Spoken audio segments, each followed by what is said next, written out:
You're sitting comfortably right now, phone in your hand, safe room, warm bed. If your foot slips, if you fall down the stairs, if your arm snaps, within minutes an ambulance can show up. X-rays, doctors, painkillers, a clean white hospital room. But now erase all of that for a second. No hospital, no doctor, no pain meds, freezing wind outside. You fell off a cliff during a hunt. Your leg is bent at a horrifying angle. Bone may be sticking through the skin. Every breath sends electric pain through your whole body. And the scariest part, if that bone heals wrong, you could die. Because thousands of years ago, a broken bone wasn't just an injury. Most of the time, it was basically a death sentence. And this is where real human intelligence shows up. Because humans were never the strongest creatures alive.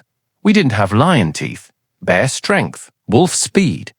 But we had one thing that changed everything: the brain. And that brain slowly taught humans how to do things, the brain.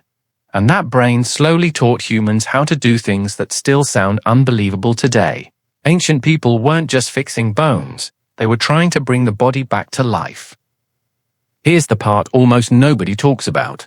Scientists discovered a Neanderthal skeleton in Iraq's Shanidar cave that's around 60,000 years old. The man had multiple badly broken bones. One arm was almost useless. His leg was injured too. But the shocking part? He survived for years afterward, which means only one thing. Somebody took care of him. Somebody helped straighten those bones.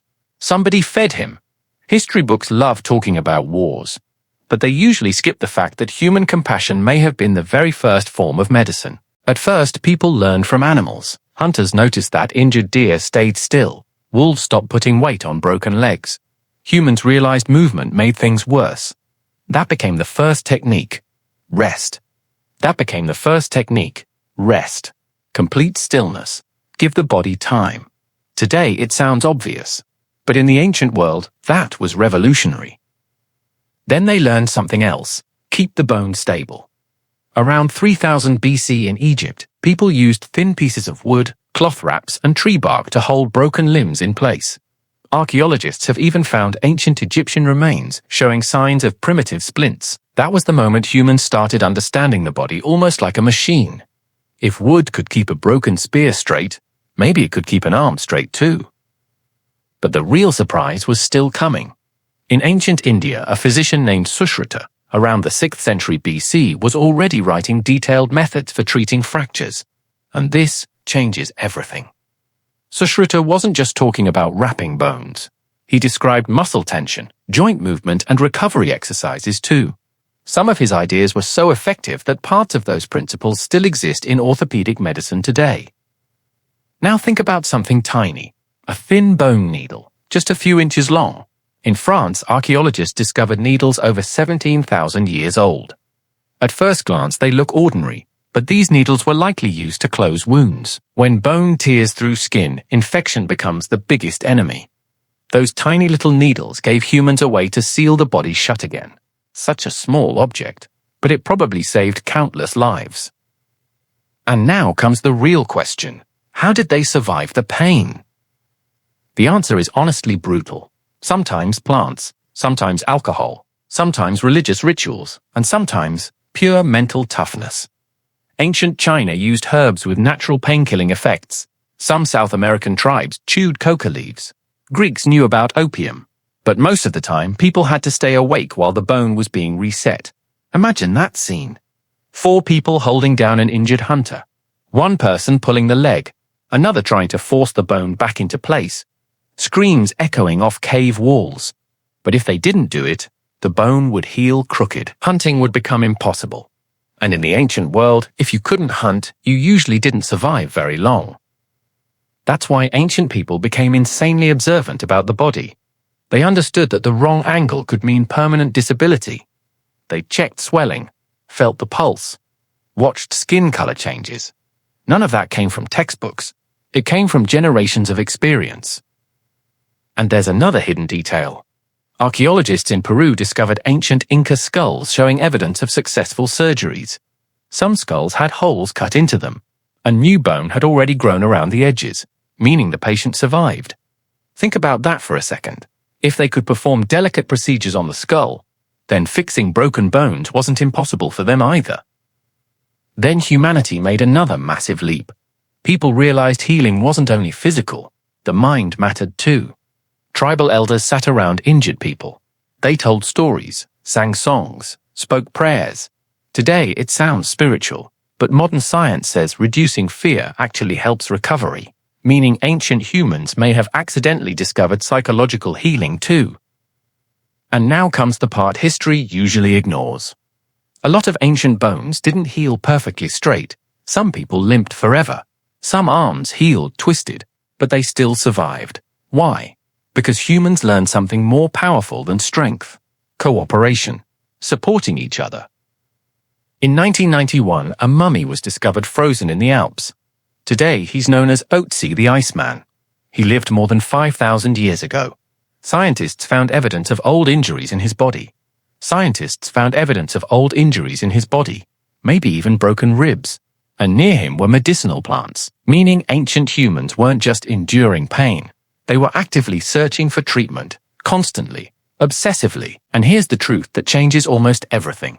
Bones already know how to heal themselves. Humans figured that out long before they understood science. When a bone breaks, the body immediately starts building new bone tissue. But if the pieces keep moving around, they heal wrong.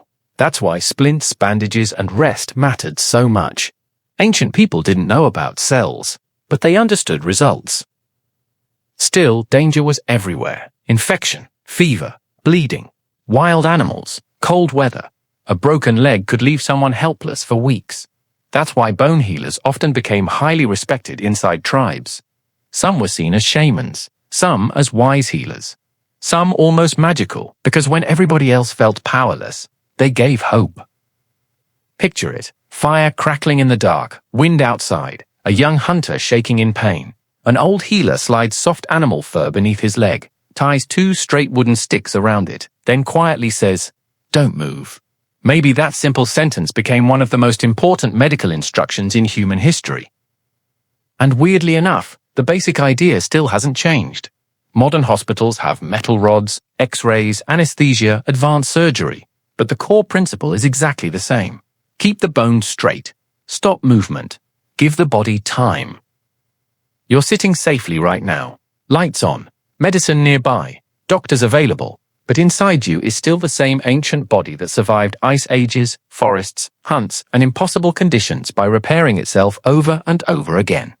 Your bones aren't just calcium. They're millions of years of survival stories, and maybe that's why humans keep standing back up after every disaster.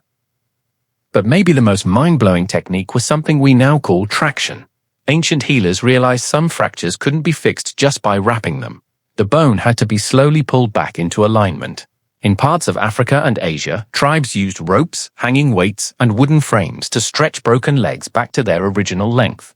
Sounds simple, but that exact concept later became the foundation of modern orthopedic devices, meaning thousands of years ago, humans weren't just guessing anymore. They were beginning to understand body mechanics. And another hidden truth appears here. Many ancient skeletons show signs of repeated fractures healing again and again. That doesn't mean people were unlucky. It means they survived the first injury, went back out hunting, got hurt again, and still came back alive. In Spain's Atapuerca caves, archaeologists found skeletons showing severe injuries that healed long before death. Ancient life wasn't just a battle for survival. It was a battle for recovery too. And sometimes the treatments were honestly wild. Some tribes used ant jaws like stitches. They placed ants on wounds, the ants bit down. Then the bodies were removed, leaving the jaws locked shut like natural staples. Sounds horrifying. But incredibly, it worked. That's the part history books usually leave out. Humans turned literally everything in nature into a tool. Then eventually, experience became tradition. Fathers taught sons how dangerous swelling could be. Mothers explained why injured people needed warmth. Some tribes used certain tree bark because it reduced inflammation. Much later, scientists discovered those plants contained salicylates, the same chemical family that eventually led to aspirin, meaning ancient humans weren't clueless. They were observing, learning, remembering. And maybe the strongest thing about them was this: They refused to give up. A hunter with a broken leg could become a burden on the tribe for months, yet people still cared for him. Because humans realized something very early on. Today, it's him. Tomorrow, it could be you. That idea became the foundation of civilization itself. Maybe the story of fixing broken bones isn't just about medicine. Maybe it's really the story of humanity. And next time you walk into a bright white hospital room and see an X-ray machine, remember what's hiding behind all this modern technology.